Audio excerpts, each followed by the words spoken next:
Welcome to the Commonwealth Matters. I'm your host, Richard Nelson, here with State Senator Max Wise, Majority Leader of the Kentucky State Senate, and we're going to talk about the upcoming 2026 General Assembly session and some of the looming issues on the horizon. Max, thank you so much for joining us. Absolutely, Rich. Thanks for the invitation. Actually, thanks for having us, because we are in your office in Frankfort, and beautiful office, by the way. Thank you. My wife tells me not to let it go to my head, though, so I'm pretty grounded of where I'm at. But no, thanks. It's great to be in the position I'm in, and looking forward to this conversation today. Yeah, well, thank you again for joining us.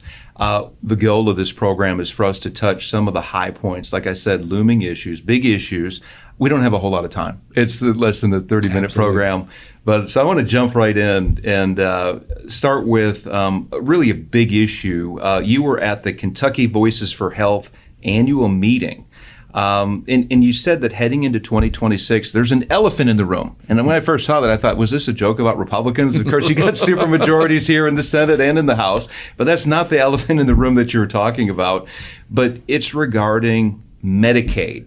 And this is related to the big, beautiful bill that was passed earlier in the year. And prior to that passage of the bill, the federal portion for Medicaid was 90%. That shifts to the states. It's going to decrease. The federal portion is decreasing down to 71%, which means practically, and you know this, our listeners might not, that means that the state of Kentucky is going to have to come up with $1.4 billion more per year. Fortunately, there's a rainy day fund. You got some money there, but there are a lot of implications with this. So Max, one of the things you said at this conference is that we can look at being compassionate and also being responsible as we go forward in the Commonwealth as it relates to Medicaid. So how is it really possible to balance those two things? Because there are a lot of people, 1/3 of Kentuckians, 1 out of every 3 Kentuckians are dependent on Medicaid. They are. And the thing about, Richard, I think we need to find out is, are those 1/3 truly deserving? Or is there some statistics or some abuse that could be occurring with Medicaid? You know, for those with disabilities, our elderly, our children, the most vulnerable, absolutely. Yeah. But if we've also got families with a combined income of over $100,000, and we're seeing navigators and Escalades being driven by those that are on Medicaid, we need to have a serious look at the Medicaid program in and of itself. I mean, we did the same thing with pharmacy a few years ago with the Medicaid program, and saw, you know, there was $600 to $700 million in Medicaid spending that was not being dispersed equally out to pharmacists. So I think we could do the same thing with doing maybe a Medicaid overhaul. And I do think, as I mentioned, responsibility and compassion can go together in this. We're not just simply wanting to kick people off to the curb on Medicaid, but at the same time, if we need to truly be looking at what was Medicaid intended for. Yeah. And that's what I think we need to get back to. And I think with the federal government pushing that back to the states, you're right. We'd heard of possibly it was going to be 65-35 match, which would have been about $3 billion. Yeah. So it's going to be tough. I think there's still a lot of misinformation about some of the things out there. The sky's falling, 35 hospitals closing. Yeah. That's not going to happen. Yeah. Now, there's going to be some tightening of the belt, but I don't think we're going to see all of a sudden Kentucky shutting down 35 hospitals in the Commonwealth. Max, you had talked about the original intention of Medicaid, and originally it was supposed to be a social safety net for those who didn't have access to health insurance, particularly, let's say, the single parent that had kids. And they were left out without anything. But there's been a move, essentially since the Affordable Care Act, to move more and more people into government-subsidized health care. Now, it has taken the form of more people getting onto Medicaid. How can you, let's just drill down practically, the compassionate part with the practicality that you said that there's people who probably shouldn't be receiving it. There's a way to maybe narrow that down. But how do you transition people off in a way that their whole finances aren't going to collapse? And we're looking at state finances being in a bind, but what about the family who maybe they can't afford some kind of a private health insurance plan, but how do they transition off? Because I can just imagine the concern that they have right now. Well, we get them moved to Bowling Green, Kentucky. There's a lot of jobs. Yeah. There's a lot of things happening right now in Kentucky. We're doing a lot of ribbon cuttings. I say Bowling Green and Warren County because we're seeing a whole influx of people moving there because of job opportunities. we need to also make a culture of a new generation that emphasizes work and emphasizes the accountability of wanting to work and the value of a paycheck. If there's somebody that's disabled, well, I'm not talking about that. I don't want anyone leaving here today thinking I'm talking about people with disabilities. But if someone is 25 years old and is living in a parent's basement right now saying, you know what, I'm not going to do anything. I'm going to draw, and not drawing by an artist pen, it's drawing from the government. We have to stop that mentality. And there is a mentality in Kentucky that we're seeing that happen. We see a lot of kids that aren't doing summer jobs anymore. We're seeing the lack of accountability in some certain areas. It all starts at home, Richard. The government shouldn't be solving every one of these problems, but if we had family and a family structure back to where it used to be, I don't think we would have the problems that we're facing today. But the expansion of Obamacare, the overextending that we saw, what this played out, we simply have too many people on it. It's not sustainable. It's not.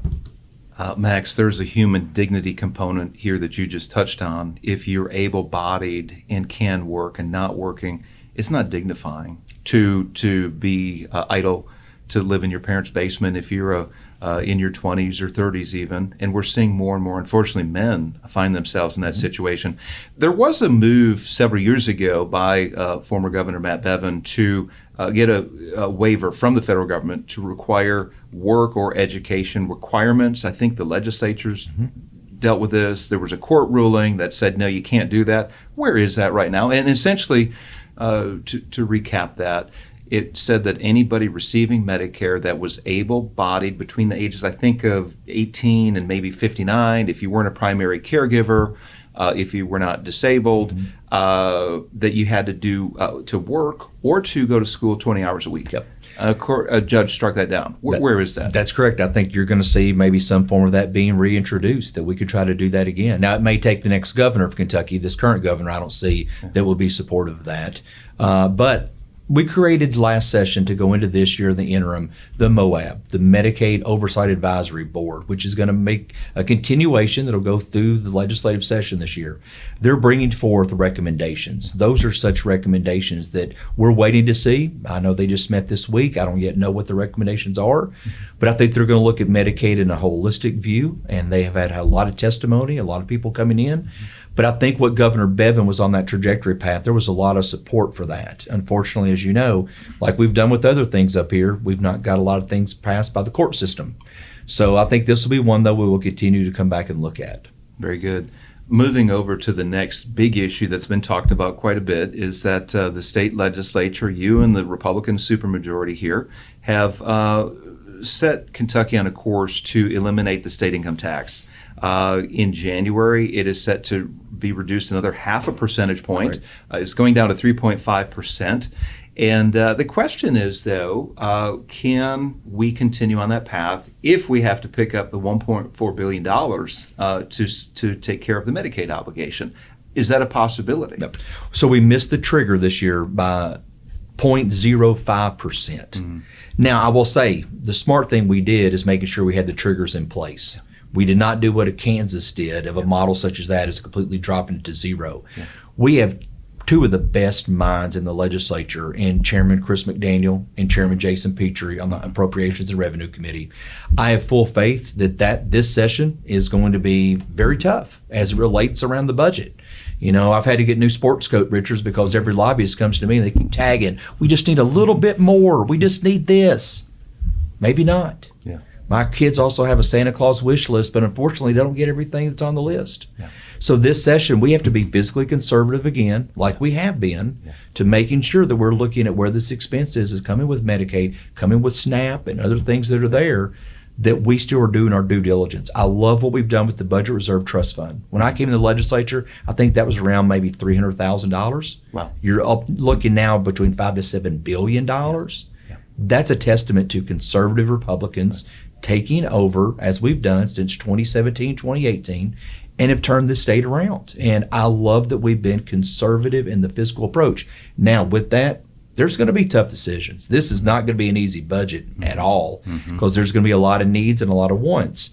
But we've looked before in the past, we've done some one-time funding expenses and given some money out to some communities. we're always looking for skin in the game. We're also looking for return on investment. Yeah. And I think this session, we're going to have to do our due diligence to make sure if we are doing one-time expense projects, making sure we are getting that return on investment. There's a proverb that says, when a land transgresses, it has many rulers, but with a man of understanding and knowledge, its stability will long continue. The idea here is that when people live without regard to their neighbors and without moral boundaries, then you need more government to restrain people who've gone off the rails. So if people are going to flourish, God's truth must be embraced. After all, God tells us who we are, what's our purpose, and how to live in harmony with our fellow man. Christians should understand what God's Word says and how to think biblically about the issues so that they can engage well. To stay up to date with what's going on in Kentucky, subscribe to CPC's newsletter. Go to CommonwealthPolicyCenter.org to subscribe, and you can also find other resources there. Thank you, and may God bless you. Max, I've talked with one legislator in the House who would like to reduce the amount. Right now, the way the reduction for the state income tax is, it's a 0.5 percentage point. Correct. And there are certain benchmarks that need to be met, as we just talked about. But there's somebody talking about, well, what if it's not a full 0.5%, but what if it's 0.25 and move it down that way? Is that on the table for this budget session? We've had those discussions. So we've had even members of our caucus that have brought that up. And looking at even if it's 0.25 or a tenth or whatever it could be, we're open to that. We want to get to zero. Our goal is to get to zero. We also are looking at, is there other ways we can get to zero by looking at maybe sales tax? Just throwing that out there. There's all kinds of discussions. Everything starts in the House. We're dealing with revenue, and we are, I say we, Senate leadership and our Senate caucus are looking forward to seeing what the House brings us with this budget and what we're able to work off of. Just one last thought that I want to put in the minds of our listeners. 0.5 percentage point does not sound like a whole lot when you talk about how much fewer in taxes you're paying, but practically, as a whole, for each 0.5 percentage point in the income tax reduction, it puts over $700 million back into the pockets of Kentucky. And I want to say it's like $729 million, something like that. It's a pretty big number. It is. And that's significant. That's more money for people to use to provide for their families, to maybe fill their own wish list, like we were talking about. And the reason I bring that up is because there are different entities that come up here and they lobby you, and there are probably a lot of people working for good things, but they're saying, look, if you cut the state income tax, there's less money for this program or this good thing.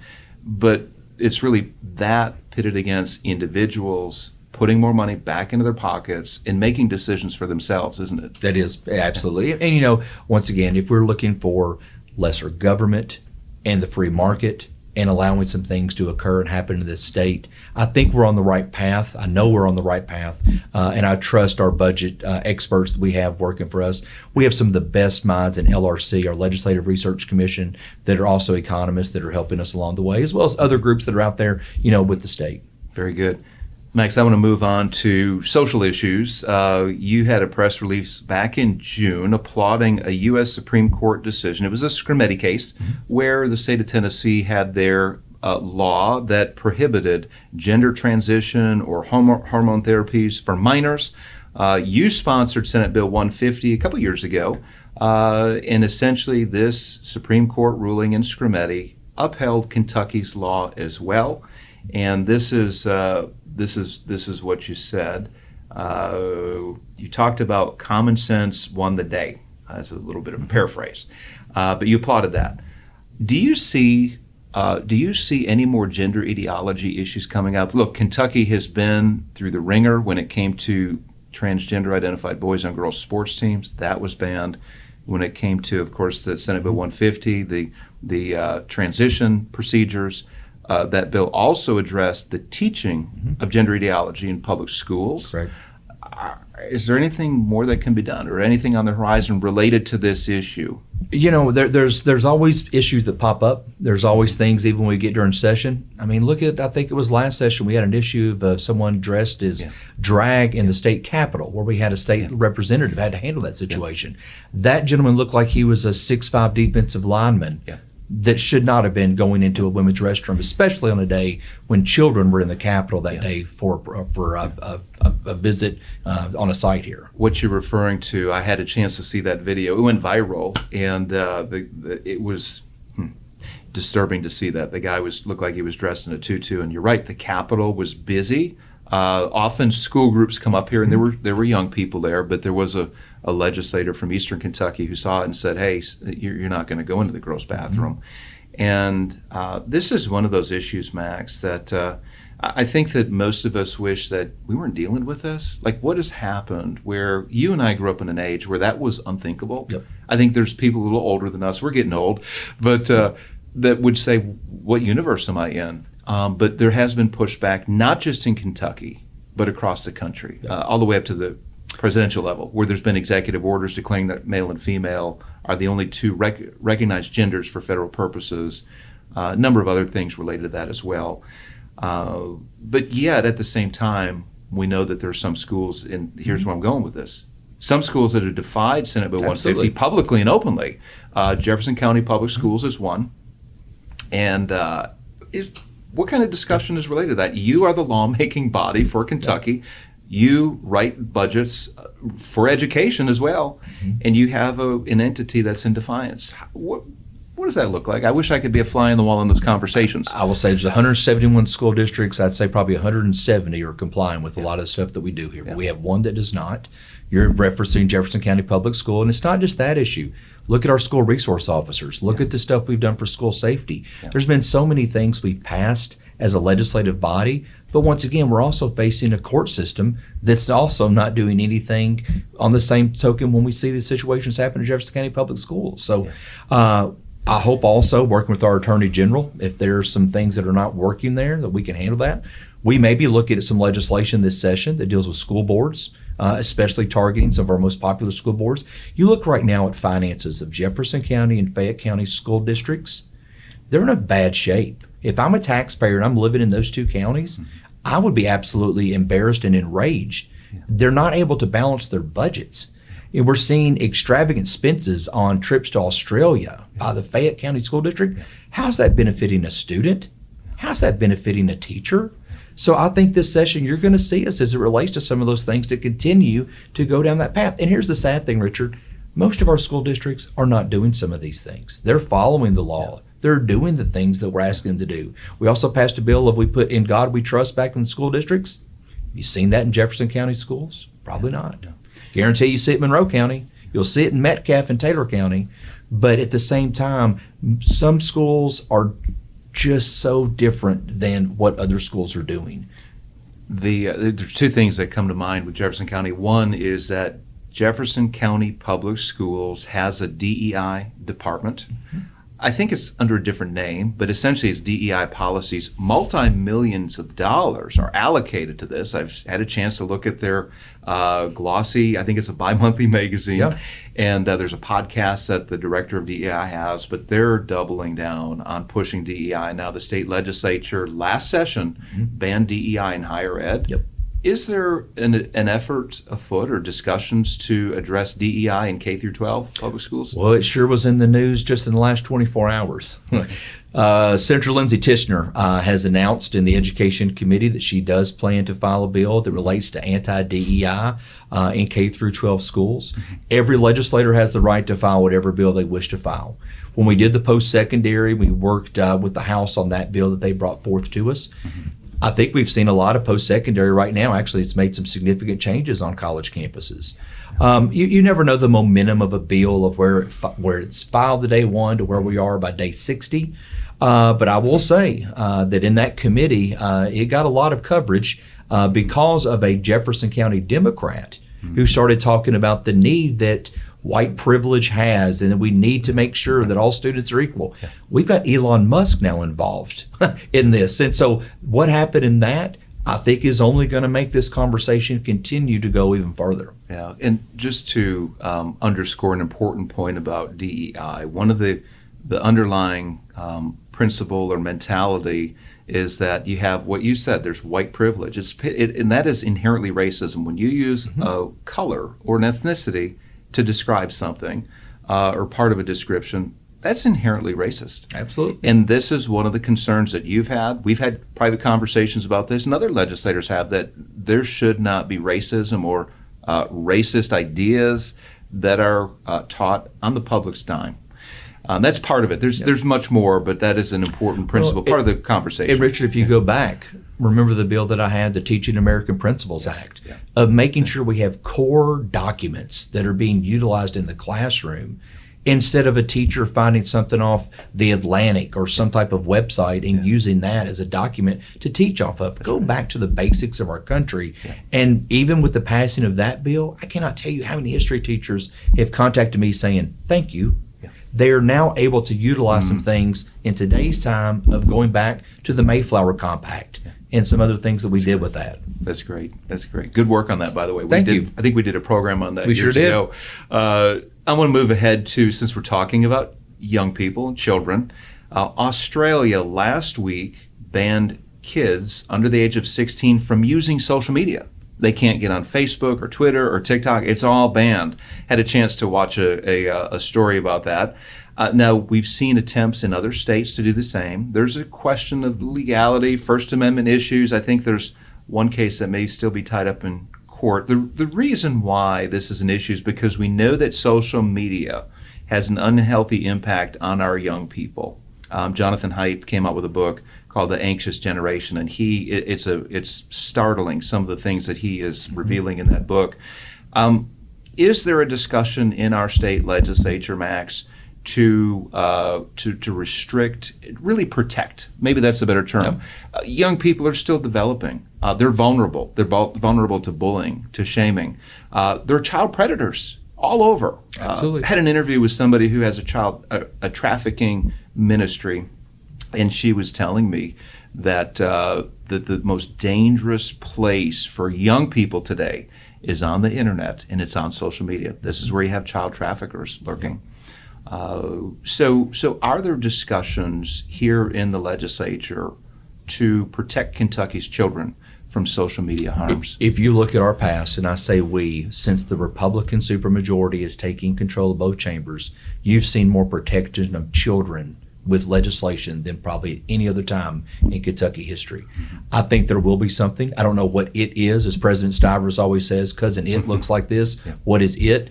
But what we saw last session with Representative Josh Bray's bill on banning cell phones in the instructional time of classrooms, that has been phenomenal to the start of the school year. I cannot tell you how many parents and teachers and administrators have said this is helping with school discipline, student behavior, and the learning environment.